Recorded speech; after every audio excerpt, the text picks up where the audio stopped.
마가복음 10장 32절로 45절 말씀 함께 살펴보겠습니다. 먼저 32절로 34절입니다. 예루살렘으로 올라가는 길에 예수께서 그들 앞에 서서 가시는데 그들이 놀라고 따르는 자들은 두려워하더라.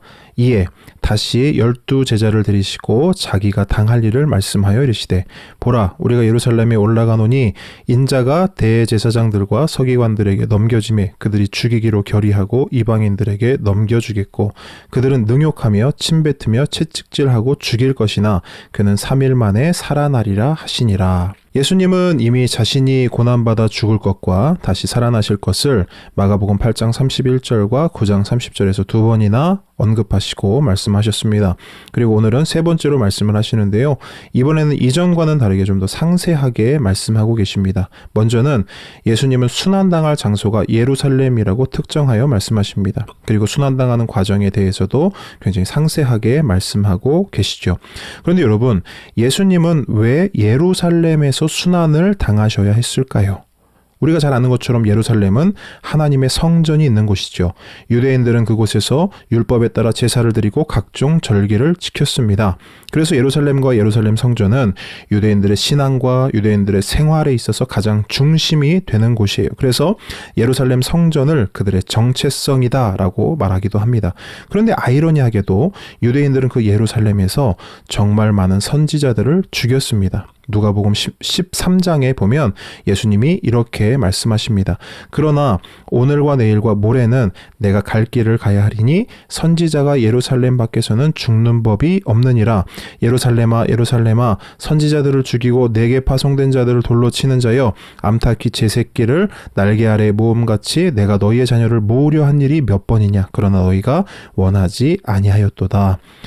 선지자들은 예루살렘 밖에서는 죽지 않았다고 말씀하십니다. 예루살렘 안에서만 죽었다고 말씀하십니다. 이는 유대인만 선지자들을 강력하게 반대했다는 것이죠. 그 반대가 얼마나 극심한지요? 선지자들이 오기만 하면 돌을 들어 그들을 쳐 죽입니다. 그런데 여러분 생각해 보세요.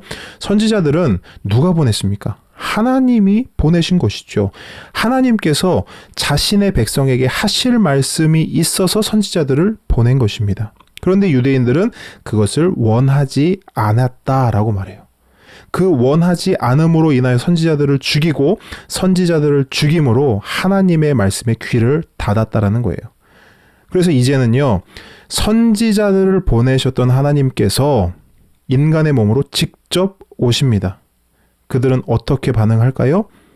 더욱 강렬하게 반대합니다. 그들은요, 예수님을 죽이기로 결의하고 이방인에게 넘겨줍니다. 그리고 이방인들은 예수님을 능욕하고 침을 뱉으며 채찍질하고 죽일 것입니다. 너무나 끔찍한 일이 일어날 것을 예수님이 말씀하시는 거예요. 그런데 여러분, 예수님은요, 죽음만을 말씀하시지 않습니다.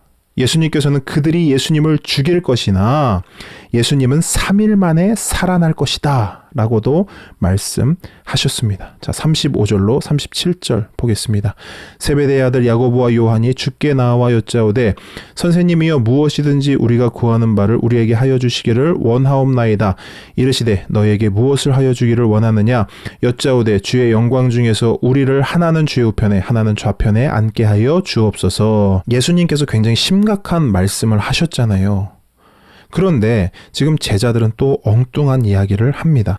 자, 예수님께서 자신의 죽으심과 부활을 한두 번도 아니고 3번이나 말씀하셨어요. 그러면 알아듣는 신용이라도 해야 하는 것이 제자의 도리입니다. 그런데 제자들은 여전히 예수님의 죽으심과 부활에는 전혀 관심이 없습니다. 오직 어디에 관심이 있습니까? 자신들의 야망, 자신들의 욕심, 자신들의 성공, 자신들의 꿈, 자신들의 욕망으로만 그들은 움직이고 있어요. 그들의 욕망이 똘똘 뭉쳐서 예수님을 바라보고 있는 것입니다.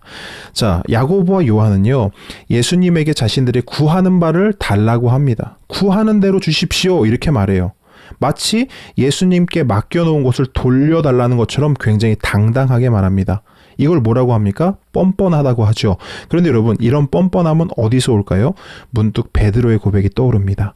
베드로와 제자들은요, 자신들이 모든 것을 버리고 주님을 따른다고 예수님께 자랑하듯이 말했습니다. 그들의 말 한켠에는 어떤 본심이 있는 거예요?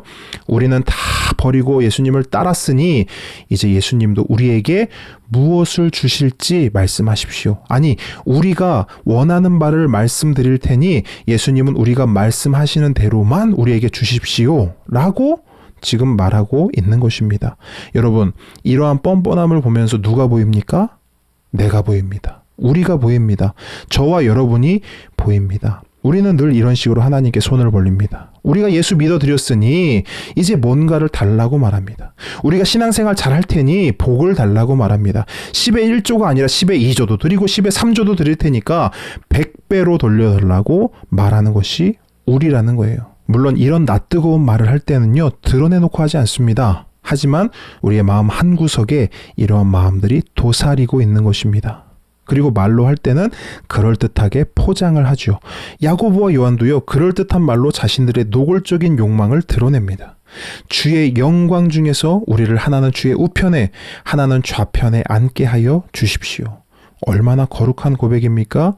얼마나 거룩하고 그럴듯한 말로 포장하고 있습니까? 38절입니다.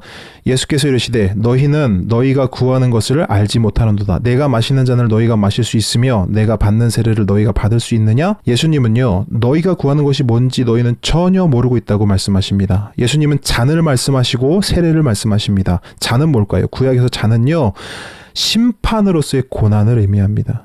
세례는 뭘까요? 물에 잠기는 것이죠. 즉 죽음을 의미합니다. 즉 예수님은요, 너희들이 진정으로 내가 받을 고난과 내가 감당할 죽음을 감당할 수 있겠느냐라고 묻는 겁니다. 그랬더니 뭐라고 대답합니까? 39절. 그들이 말하되 할 수 있나이다. 예수께서 이르시되 너희는 내가 마시는 잔을 마시며 내가 받는 세례를 받으려니와. 무식하면 용감하다라는 말이 있습니다. 야고보와 요한은요, 예수님이 가실 길이 어떤 길인지 알지도 못하면서 무턱대고 할 수 있습니다 라고 고백합니다. 그리고 예수님은 그 말씀을 받고 뭐라고 말씀하십니까? 너희는 내가 마시는 잔을 마시며 내가 받는 세례를 받을 것이다 말씀하십니다. 실제로 역사의 기록에 의하면 세베대의 아들들은 예수님의 복음을 전하다가 순교하게 되었다라고 기록하고 있습니다. 40절입니다. 내 좌우편에 앉는 것은 내가 줄 것이 아니라 누구를 위하여 준비되었든지 그들이 얻을 것이니라.